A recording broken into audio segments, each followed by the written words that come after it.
Ok la team, alors est-ce que vous êtes prêts pour réagir à des vidéos? Chaud d'avoir votre point de vue. Alors premièrement, on va faire un peu le métaverse. On va réagir à des traders qui réagissent à moi. On dirait un call center. Et j'espère qu'ils réagiront à la vidéo de eux qui réagissent à moi. Sachant que j'ai toujours pas vu la vidéo, moi c'est mon équipe qui m'a dit écoute on te met ça et ça. Et on va voir. Bon, ils m'avaient atomisé la dernière fois. J'espère qu'ils vont dire de bien. En tout cas là ce trade, je me souviens, je me suis fait BE. Ok, let's go. Popcorn de toutes les couleurs. Là, on était sur un trade de ouf sur le gold. Couleurs, aimants de toutes les couleurs. Trade qui peut me rapporter jusqu'à 50 000 $. On a mis les aimants, on a mis le popcorn. Est-ce qu'on va se faire BE? Ah non, ils ont pas mis les aimants là, on voit pas le popcorn. 5 000 $ en cours, ça pump. Ça pump la team. Tiens, imaginez-vous si on avait le point d'entrée en bas. Ça corrige. Trade de ouf. Est-ce qu'on va se prendre le BE du seigneur? Peut-être. Toujours dedans, moi.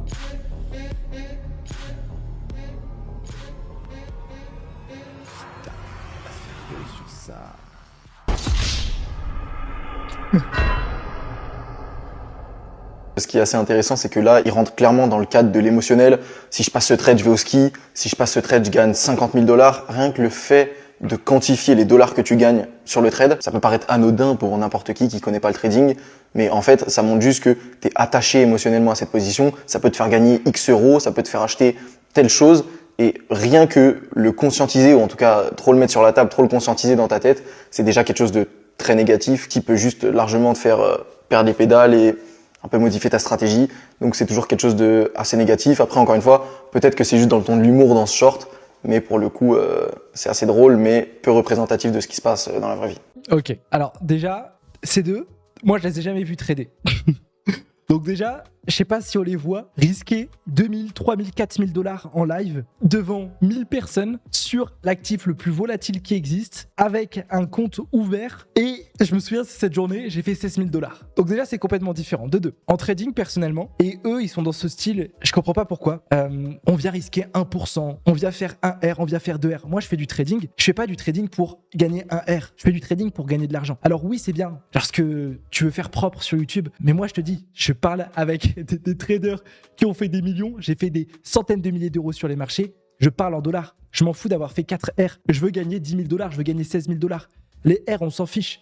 C'est juste pour le beau geste. C'est juste quand tu apprends le trading. On est là pour faire de l'argent. On n'est pas là pour faire des R. Et surtout, ce qu'ils savent pas, c'est la discipline qui est prise derrière. Prise de décision, gestion du risque, ton point d'entrée, ton SL. Et là, sur ce trade, j'étais break-even. Je pouvais plus rien perdre. J'avais un stop loss qui était sécurisé. J'avais un TP qui pouvait me rapporter 50 000 $. Dans ce genre de cas de figure, qu'est-ce que tu veux faire? Tu veux rester comme ça sur tes graphiques? Non. On est là. T'as ton PNL qui bouge. T'as ton argent qui bouge. Moi, j'ai fait mon travail sur ce trade. Le trade est pris, la position est sécurisée, je ne vais plus rien faire. J'ai juste à faire des partiels, s'il y a des partiels à faire, et c'est tout. Et en fait, à un moment, si tu veux faire du trading pour être comme ça, pour pas bouger et être fixe, moi, je fais du trading parce que c'est ma passion, parce que c'est quelque chose qui me fait vibrer. Et moi, je kiffe mon trading et j'aime kiffer mon trading comme ça. Et surtout, putain les gars, quand est-ce qu'on vous voit en direct devant votre communauté? Parce que c'est bien de parler, c'est bien de critiquer. Venez, passez en direct. Allumez un live, faites une semaine. Tout le mois de décembre, toutes mes sessions trading, je les ai fait en live. J'ai gagné 33 000 $ sur le mois de décembre. Toutes les positions étaient prises en live. Qui fait ça? Il y a plusieurs phases. Après, peut-être qu'ils ont un style de trading qui est différent, je connais pas. Mais personnellement, moi, lorsque je suis rentré dans le trade et que j'ai mis mon BE, alors quand j'ai pas mon BE, je me tais. Je suis ultra focus. Mais quand j'ai mon BE, même quand j'ai mon SL en fait, tu veux faire quoi? Il n'y a plus rien à faire sur le trade. T'as ton scénario, t'as appuyé sur le bouton, ok. Moi, je mets des popcorn, je mets des aimants. C'est ma manière de faire passer le temps. BE, c'est break-even. C'est en gros quand tu rentres sur un trade, tu vois, le stop loss que je m'étais mis ici, je me le suis mis sur mon point d'entrée. C'est-à-dire que si jamais le marché se retourne, j'ai plus rien à perdre. Je l'ai vu des guignols. Alors, faut pas les critiquer. Je pense qu'ils ont leur manière de trader. Moi, je suis pas là pour critiquer des gens. Chacun fait sa vie. Qu'est-ce qu'ils disent dans les commentaires? C'est quoi ce long ratio risk-reward de 999? 5 000 €, je retire MDR. De toute façon, mon TP, j'ai déjà passé. Concentrez-vous sur vous-même. Pourquoi critiquer Casper? Ce trading est comme ça, il est rentable. Merci la team. Moi, quand je suis TPA et BE, c'est déjà champagne. Après, chacun aussi, c'est en fonction de votre... je sais pas comment dire, mais en fonction de votre tempérament. Il y en a qui sont calmes. Moi, j'ai besoin de crier même quand je me prends un SL, tu vois. Je vais pas rester comme ça à pleurer dans mon coin. Ok, on s'est pris un SL, ça fait chier, on attaque. Après, ils n'ont pas analysé que toi et à raison, certains sont des clowns. Ils l'ont montré comment. Je suis sûr qu'ils font du bon boulot, hein. Je critique pas. En tout cas, super vidéo. J'espère qu'ils réagiront à ma réaction. Ok, deuxième vidéo, je l'avais déjà vue celle-ci il y a longtemps, de Tammy Kabaj, le GOAT. Let's go. À Dubaï, quand j'ai vu les gens, ils achetaient des Lamborghini, des Rolls, des Rolex. Moi, j'ai une Apple Watch.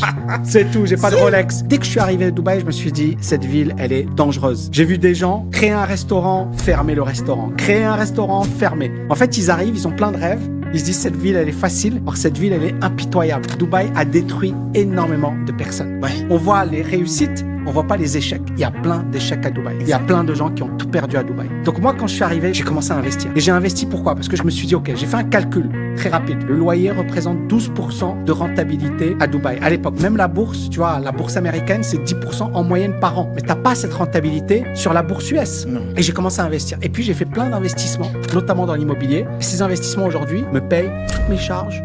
Et ce qu'il dit, c'est vrai. Hein. Ce qu'il dit sur le fait que Dubaï, c'est une ville de ouf. Moi, je vous invite à tous, si vous avez la chance de venir, parce que moi, je pense que sans cette ville, j'aurais jamais fait autant sur les marchés, j'aurais jamais eu cette motivation. Par contre, ce qui est sûr, c'est que c'est la folie des grandeurs. En fait, vu qu'il n'y a rien qui est vrai, vu que tout est ouf, bah tu peux rapidement péter un câble, tu peux rapidement vouloir tout acheter, vouloir faire n'importe quoi. Et c'est vrai, moi je connais plein de personnes qui sont arrivées sur Dubaï, ils m'ont dit écoute Casper, on se voit, c'est bon, j'ai fait mon premier payout en trading, je peux vivre à Dubaï, et qui 3 mois après sont repartis parce que comme il dit, hein, cette ville elle est impitoyable. Si vous n'êtes pas solide, si vous n'avez pas un putain de mindset, bah vous allez craquer, vous allez sortir en boîte et faire n'importe quoi. Parce qu'en fait, tu peux tout acheter très très vite, dépenser ton argent. Voilà. En France, t'as une liasse de 100 000 euros, 100 000 $, tu peux même pas la dépenser en fait. À Dubaï, 100 000 $, tu les dépenses en une soirée.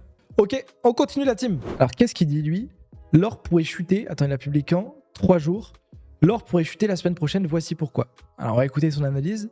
La semaine prochaine pour une raison technique que je vais t'expliquer dans cette vidéo. La semaine prochaine, entre le 9 et le 15 janvier, des semaine prochaine entre le 9 et le 15 janvier, donc c'est vrai. millions d'ounces d'or vont être vendus automatiquement. Pas par panique, pas par les banques centrales, mais par les indices. L'indice Bloomberg Commodity doit rééquilibrer ses positions et doit réduire sa pondérance de l'or. Dans leur indice, l'or pesait 20% alors qu'il ne peut pas dépasser les 15%.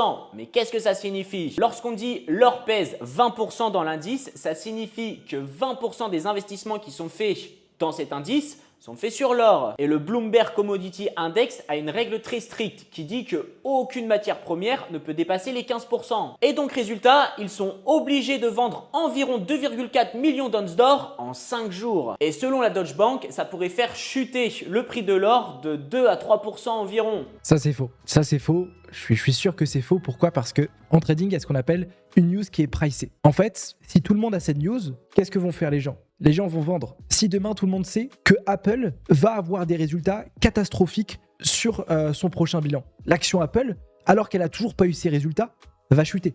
Ah, c'est la même chose. Si jamais il devait se passer ça, si jamais il y a eu ce rééquilibrage, et je pense que ce rééquilibrage, il se fait pas en 5 jours, hein, c'est des portefeuilles avec des milliards, donc il le faut pas en 5 jours. Ce rééquilibrage, il est déjà anticipé par les traders. Ça veut dire quoi? Ça veut dire que les traders qui veulent trader cette news sont déjà en vente, ont déjà fait chuter le marché. Est-ce qu'il a raison? Est-ce qu'il a pas raison? Ça dit quoi dans les commentaires? Si tout le monde dit chuter, alors faut acheter. Et je suis 100% d'accord. En fait, on va pas faire de la théorie du complot, mais quand les banques vous disent d'acheter, c'est qu'il faut vendre. Quand vous faites du trading, il faut que vous vous dites un truc. Tout ce que vous écoutez, vous devez faire l'inverse. En 2023, il y a le CEO de JP Morgan qui dit le Bitcoin c'est de l'arnaque. Il fallait en acheter. Vous devez faire l'inverse de la foule et l'inverse de ce que vous disent les banques. Parce que quand vraiment vous comprenez les marchés, on va pas faire un cours sur la liquidité, mais en fait les marchés veulent vos ordres inverses pour rentrer. Si la banque vous dit de vendre, c'est qu'elle veut ouvrir des achats. Depuis que tu dis que l'or va chuter, c'est vrai. Depuis qu'il a dit que l'or a chuté, le marché il a fait 5%. Attendez. Le marché il a fait quoi? Il y a 3 jours, 1 jour, 2 jours, 3 jours. Et ici peut-être, il a fait 2%. On va voir si Pierre a bon. On verra, on fera le point la semaine pro. Ok les amis, dernière vidéo. Cette vidéo elle a buzzé. Alors je l'ai pas regardée entière parce qu'elle m'a tellement énervé que voilà, je vais souffrir avec vous. Let's go. Ton historique MetaTrader 5 là. Et ben lundi je le montre, c'est bon? Mais lundi, même moi je te crée Abonne-toi à même moi pour lundi je te crée un historique MetaTrader. Voilà, frérot, tout sera retracé, mon frérot. Voilà. Vas-y, ça marche, ça marche. Et du coup c'est. En fait, je suis en train de... Ouais. Ah, du coup c'est quoi le broker sur lequel tu fais déposer de l'argent aux gens? Le scalping, t'as dit quoi? C'est quoi le broker que vous utilisez? Va voir, mon frère, va voir. Mais donne le nom du broker, frère, tu crois que c'est un truc sorcier ou quoi? Tout le monde les connaît, les brokers. Bah, va voir, mon frère, le broker, va le voir. Mais, Va voir le broker. mais le Ah, mais si broker, tu il est installé dans le monde, le broker. Il est régulé, c'est ça que tu veux savoir, il est Il est régulé. installé où le broker dans le monde? genre, Le broker, il est régulé, mon frérot. Il est régulé, va regarder. Mais en Il est fait, régulé où? j'ai capté dans quel DA, mon frère. Il est régulé où? Dans quel DA. Écoute, Probe Sahtek, voilà, c'est bien mon À gars. Malte? Il est régulé où le broker? Abu Dhabi, mon Mais gars. n'importe quoi, il va... Il écoute même pas ce qu'on lui dit, c'est une dinguerie. Mais ouais, je pose des questions, vous n'arrivez pas à y répondre, c'est pas de ma faute, les Écoute, gars. mon frère, va voir est-ce qu'il est régulé, le broker, va voir. Il est où? Il est en Afghanistan, ton broker, ou quoi, frère? Tu veux pas répondre? Bref. Ah, mais voilà, je pose des questions simples pourtant, frère. Ouais, Je te jure, il y a rien sorti. Hein. Même, je te dis, mon frère. Vas-y, bah, explique-moi juste, c'est quoi la théorie de dos? Voilà.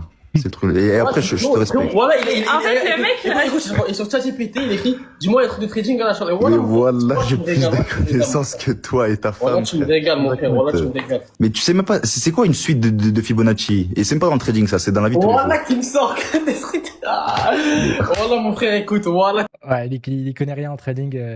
Il y connaît rien en trading. Après, bon, je sais pas ce qu'il fait, mais SRE, je vais pas juger ça. En tous les cas, chacun fait sa vie, mais tu formes les gens en trading, quand tu leur partages des choses, faut que tu sois un minimum éduqué. La théorie de dos, c'est la base. Fibonacci, même si ça paraît compliqué, c'est la base aussi.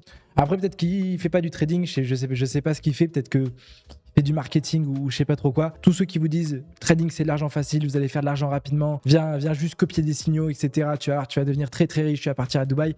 Vous le savez que c'est du bullshit, vous le savez que ça marche pas.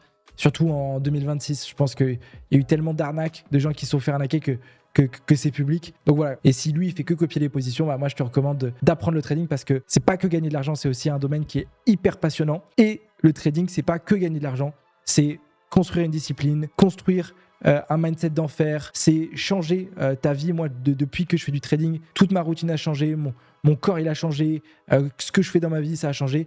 Et c'est pas que des copier-coller comme ils disent. Ok la team, est-ce que vous êtes chaud pour faire une battle de backtesting avec moi? En gros, je sais pas si vous connaissez ce site, et j'ai découvert ça. Ça s'appelle FX Replay. Bon, je suis pas partenaire, mais en gros, on peut faire des batailles de trading ensemble. C'est-à-dire que en gros, on se met tous dans un lobby et on se met sur un actif et on peut tous trader. Et puis que le meilleur gagne quoi. Que le meilleur gagne. Ouais, c'est une sorte de battle royale où on peut tous se battre en fait sur un actif. Alors, je vais cliquer sur New Battle. Je mets 10. Je mets quoi comme paire? Je mets le gold. Est-ce qu'on met que le gold? Vous voulez que je rajoute une paire? Mais en fait là je vais vous expliquer. On va trader avec les données passées. Je trade pas le NAS moi, hein, mais je vous mets le NAS, le gold. On met que deux actifs. Ok, donc là j'ai mis Casper Trading. On commence tous avec 100 000 balles. Putain, ça se trouve je vais me faire exploser 10. Franchement c'est la première fois que je teste. Ok, create. Oh magnifique. Ok la team, on est parti pour une battle sur le gold. Oh, regardez le cours de l'or. On est à 729 le 11 d'or. Donc là il y a un leaderboard. Et il y a tous les membres. Attendez, qui est connecté là dans le chat ou pas? C'est le feu. Prenez un trade pour voir. Il y en a un qui s'est pris le premier SL. Cleaver qui a perdu 155 dollars direct. Ok, let's go. On est parti les gars pour analyser. Ok, session de New York. Ouf, regardez-moi la charte. Putain, vous savez que 730 dollars, vous savez ce que j'ai envie de faire? J'ai envie de cliquer sur buy et juste fermer les yeux. Mais on est sur une grosse tendance baissière. En daily, ça donne quoi? Et en weekly, je regarde juste le billet. Waouh, regardez-moi cette charte. Dans tous les cas, il faut y aller un moment. Ici, j'ai un OB. Allez, faut qu'on nous déclenche. Ok, on va peut-être aller dedans. Putain, j'ai pas mes réglages. Ouh, ça fait mal à la tête, ça. J'aimerais bien avoir une réaction ici. Ok, on l'a pas touché. Ils sont où dans le leaderboard? Tout le monde.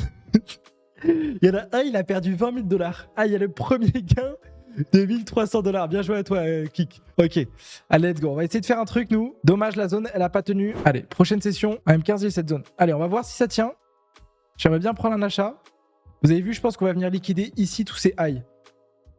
Je pense que c'est ça le target. Allez, ça me plaît, ça. J'aime bien. Non.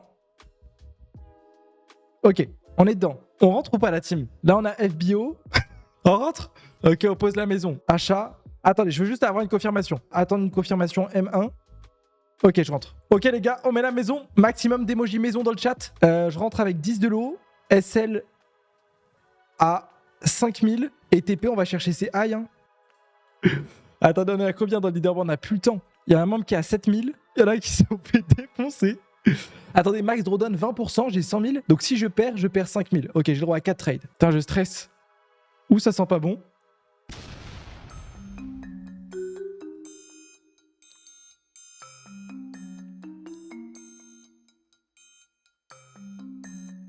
Allez, prochain trade.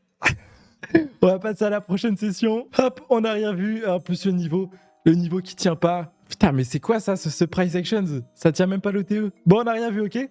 Attendez, je suis où? Putain, je suis top 8. Il y en a un, il a fait 10%. Ok, donc on est venu casser ces high. Le billet était bon. Le billet était bon. Ça, c'est la base. Alors là, je vois un truc. On a un OB M30. On a un OB M5. Ça, on peut prendre cet achat. On est revenu ou pas dessus? On n'a pas touché encore. On n'a pas touché. Alors, je veux juste une touche. Bien touché. Ok, on est dedans. On a un bloc, on pourrait venir target ce niveau. Ok, on va attendre une réaction. On va essayer de rentrer. J'aime pas trop cette accumulation. On va voir. Ok, on a bien fait. Pour le moment, on se rend drawdown. Ok, la zone a été explosée. La zone a été explosée. On a 11 minutes, faut que je me grouille. La zone a été explosée, on va voir où ça dump. Ok, là, on revient sur un niveau intéressant. Ok, ça m'intéresse. On a un autre bloc ici. Moi, je suis acheteur. Je suis acheteur. Hop, on est venu casser. Putain, là, ce serait une belle zone d'achat. Dommage que je ne sois pas rentré là. Ça va pump, ça va pump. Je pense qu'on va venir liquider ces high. Vous avez vu ici, on a des equal high. Il me reste 10 minutes. Putain, il y en a un qui a tout perdu, je crois. Ah non, je suis le dernier. J'ai perdu 5%. Il y a un membre qui a fait 18%. Il a fait 11 trades. Bon, vous savez quoi? On va acheter là. Stop loss. Vous savez quoi? On va vraiment... Je perds 17 000 $, donc je perds tout si je fais ça. Je pense que la zone va tenir. Mais en fait, il me reste que 9 minutes. C'est ça qui me fait stresser. Je mets la maison pour attraper. Je prends un achat sur le bloc. Le but, c'est sécuriser vraiment. Je veux qu'on casse ces highs. Je sécurise. Stop loss ici. TP là. On est dans le trade. Allez, s'il te plaît, viens me chercher ces highs. Allez. Viens me chercher ces highs. S'il te plaît. Fais-moi ça. Allez, liquide. Boum. Super. Ok, donc là, j'ai 3 000 $ qui tournent. Stop loss BE. J'ai envie de fermer les yeux. Et là, si on fait les 20 000, attendez, si on fait les 20 000, on est d'accord que je passe premier. Ok, vous allez voir. Allez, me reprends pas. Continue.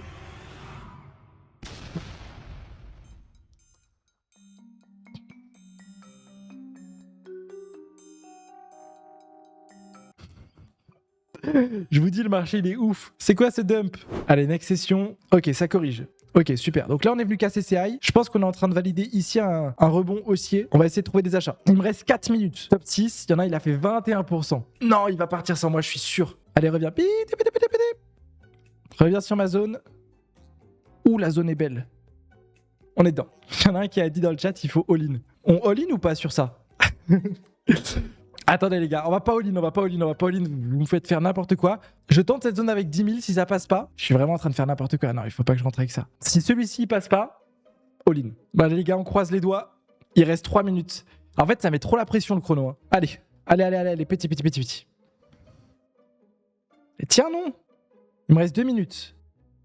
Ça sent pas bon. Allez, super, ça pousse, c'est ce qu'on veut. Continue. Vous savez quoi, on va faire la bougie H4. Let's go! Il reste 2 minutes. On est à 8-4 profit. On est reparti en positif. On va mettre le BE. On met le BE ou on fait c'est le trade d'une vie. Les gars, c'est le trade d'une vie. 24 000 $. Il y en a un, il est à 45%. Pas de BE, vrai homme.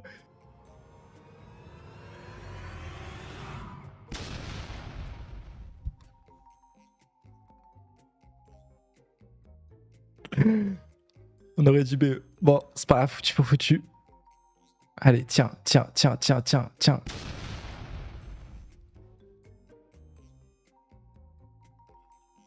Ok, il me reste les amis 1 minute pour faire un trade, tout rattraper. Non mais aussi, regardez-moi ce marché, franchement.